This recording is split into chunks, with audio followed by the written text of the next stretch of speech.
Hello,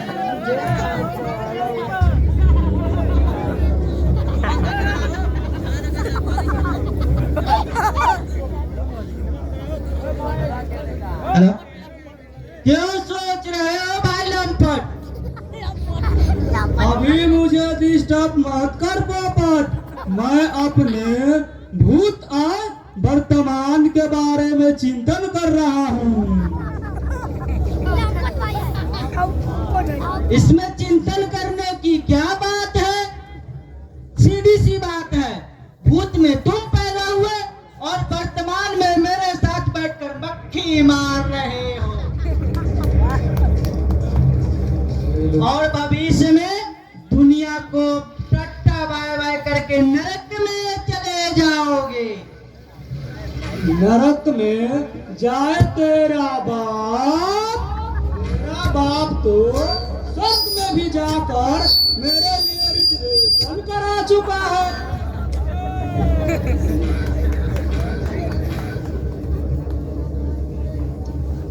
अरे बुद्धू, तुम स्वर्ग में जाओ या जहन्नुम में, मैं तो नरक में ही जाऊंगा।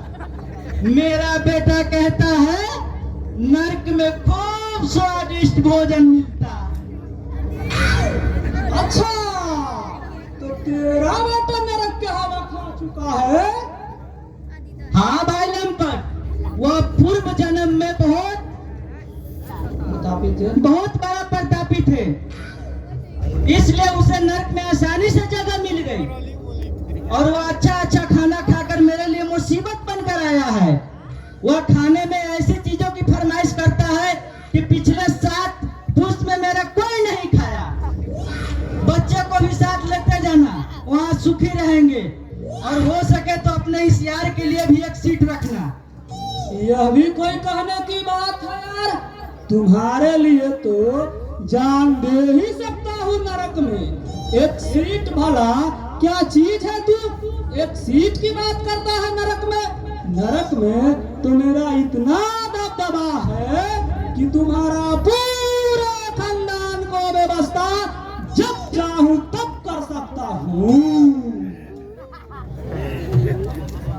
वाह भाई लंपट, कितना ख्याल रखता है तू मेरा।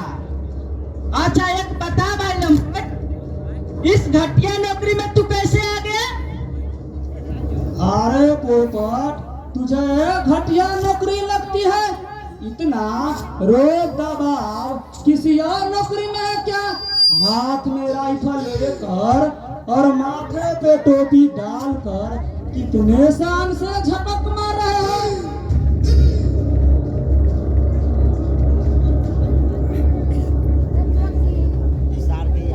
तुझे भले यह नौकरी अच्छी लगे, लेकिन मैं अपने 7वीं बेटे की कसम खाकर कहता हूँ, मुझे यह नौकरी बिल्कुल नहीं सुहाती। मैं तो अपने खानदान को, परंपरा को घसीट रहा हूँ, वरना ऐसी नौकरी पर तो मैं भी नहीं आता। परंपरा एक ऐसी परंपरा, मेरे परदादा मुझसे भी बड़ा मूर्ख थे। उन्होंने इसी नौकरी में थे, और नौकरी से रिटायर होने से पहले जिंदगी से रिटायर हो गए। इसके बाद मेरे दादा इस स्टूल को संभाला, वो भी नौकरी करते करते करते अल्लाह को प्यारे हो गए। इसके बाद मेरा बाप इस जिम्मेदारी को संभाला। मेरा बाप भी बड़ा शैतान था लंपट, उसका भी राम नाम सत्य हो गया इस स्टूल पे बैठे बैठे। इसके बाद यह कमबख्त स्टूल को मुझे संभालना पड़ा। अब मैं इस स्टूल को ज्यादा दिन तक नहीं संभालूंगा। अपने इकलौते बेटे को स्टूल से नहीं चिपकने दूंगा जब तक कि मैं ये नौकरी न छोड़ दूं। अथवा नौकरी छोड़ने से पहले मैं नरक का रास्ता न पकड़ूं। तुम्हारे दुख से मैं भी कम दुखी नहीं हूँ पोपट। भगवान ने तेरे खानदान के साथ काफी बदतमीजी की है, उसकी कल्याण कभी नहीं होगा। भगवान अत्याचारी होते ही है लंपट। मुझे तो क्रोध आता है अपने ही विभाग के लोगों पर। अगर उस जमाने में मैं पैदा लेकर पुलिस में भर्ती होता तो राम को रावण और कृष्ण को कंस के हत्या के जुर्म में जेल में बंद कर देता, ताकि वो फिर किसी के ऊपर जुल्म नहीं कर पाते। क्या करोगे पोपट? उस समय के पुलिस वाले हम लोग की तरह बहादुर थोड़ो ही थे, सबके सब निकम्मे थे। लगता है तुम्हें नींद आ रहा है, सो जा, मैं भी थोड़ा झपकी मार लेता हूँ। कैसे हो रवि? अरे इंस्पेक्टर, आप और इतनी रात में? हाँ, फुर्सत में था, सोचा हूँ मिल लूं, तुम्हारा मन भी बदल जाएगा और तुमसे माफी भी मांग लूंगा। माफी? और मुझसे किस बात की? मुझे बेहद अफसोस है, मैं इस काल कोठरी से बचा नहीं सका। यह जानते हुए भी कि तुम निर्दोष हो, मैं कुछ नहीं कर सका। मेरे प्रति इतनी सहानुभूति है या क्या कम है? अगर मेरे किस्मत में बर्बादी ही बर्बादी लिखी है तो क्या आप उसे आवाज कर देते?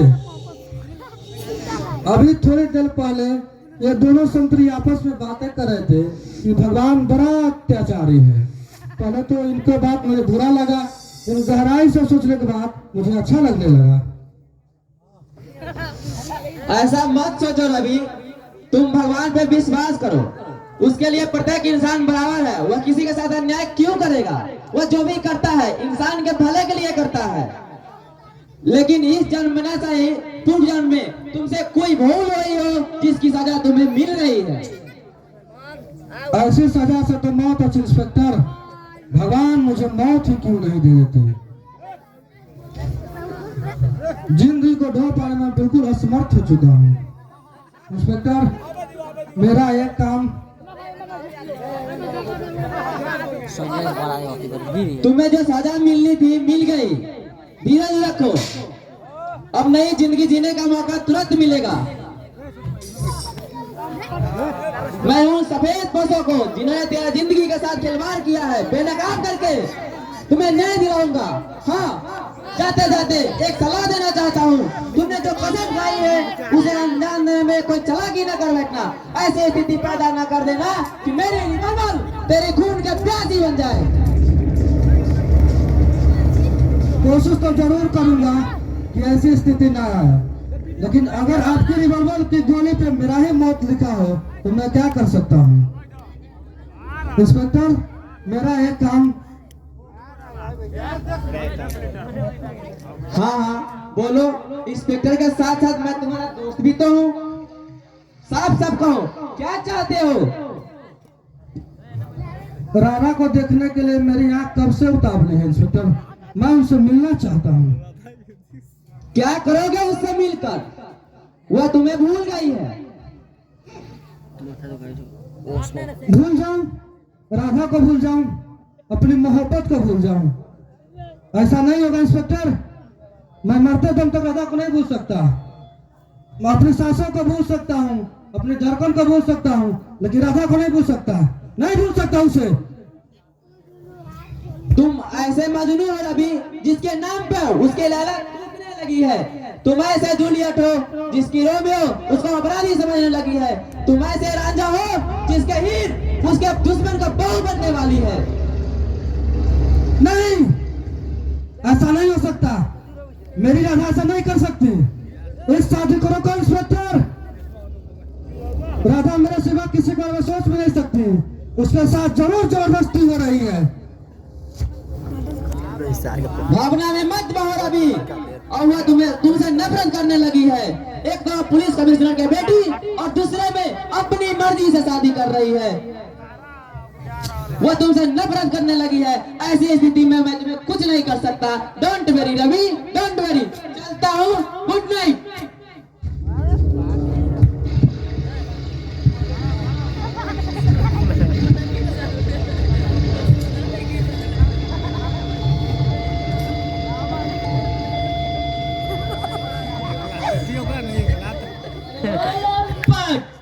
कितना सोता है रे तू?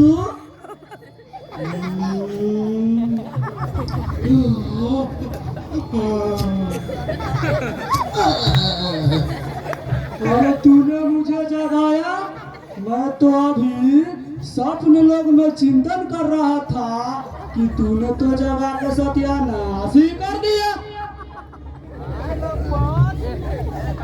कोई मजेदार सपना देख रहा था क्या? हाँ यार, गजब का सपना देख रहा था कि मैं जंगल में शिकार करने गया था। वहाँ मुझे एक शेर मिलता, मैं उस शेर को इतना ठहरता कि वो थक हार कर बैठ जाता। जैसे ही उसे बैठते ही बंदूक में गोली भर कर जैसे ही उसे निशाना लगाता हूँ कि फिर क्या हुआ? शेर भाग गया? अरे पोपट, तू बिल्कुल चौपटी है। तू अगर थोड़ी देर रुक जाता तो मैं उस शेर का जरूर मार गिराता।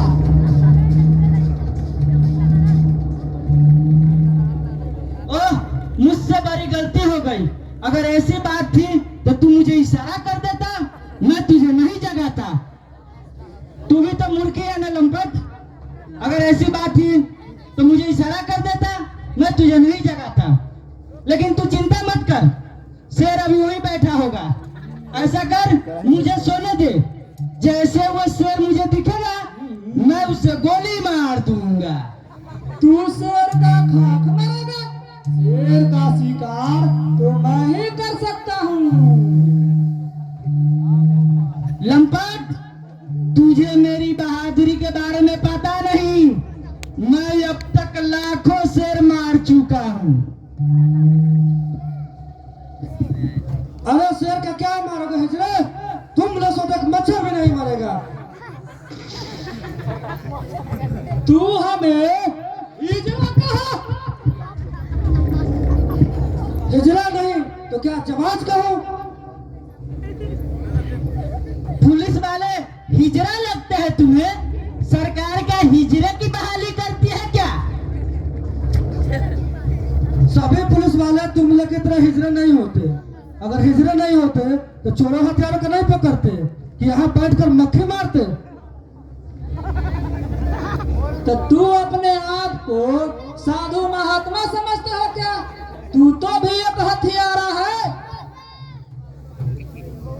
मैं हथियारा जरूर हूँ लंपट, लेकिन यहाँ मुझे कोई लंपट पर बरुआ करके नहीं लाया है।